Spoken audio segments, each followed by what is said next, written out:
Japan is set to have a new Prime Minister, the decision made by the ruling party in the last few hours after Yoshihide Suga decided to stand down after just a year in the post.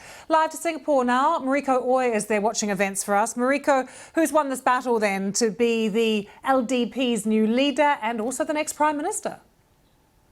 Well, Lucy, it's been confirmed that Fumio Kishida, who's a former foreign minister of Japan, has won that leadership battle. As you said, it was the ruling party's leadership contest, and he will most certainly be confirmed as the country's 100th Prime Minister on the 4th of October when Parliament holds a session. But it was really interesting to watch the runoff vote because he wasn't exactly the most popular among Japanese voters. In fact, Taro Kono, a very high-profile minister, was more popular, but it wasn't about what the public wanted. It was about who was more popular among the ruling party's lawmakers as well as its members. And even though Mr. Kishida has been described by his critics, especially in comparison to someone like Mr. Kono, as boring and dull, he had the backing of the party's veteran politicians, and he was long seen as a future leadership material. So following his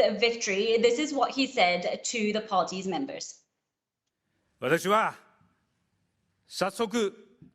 From today, I will, with all my energy, get straight to work. Party members around the country and members of parliament, please work with me. He's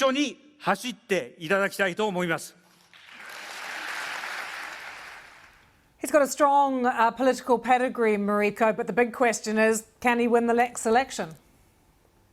Well, as you say, the country has to hold a general election by the end of next month. And we know that the ruling party's popularity has suffered significantly because the government has pushed ahead to host the Tokyo Olympics despite strong public opposition. A lot of voters weren't exactly happy with how the LDP's government has been handling the pandemic either.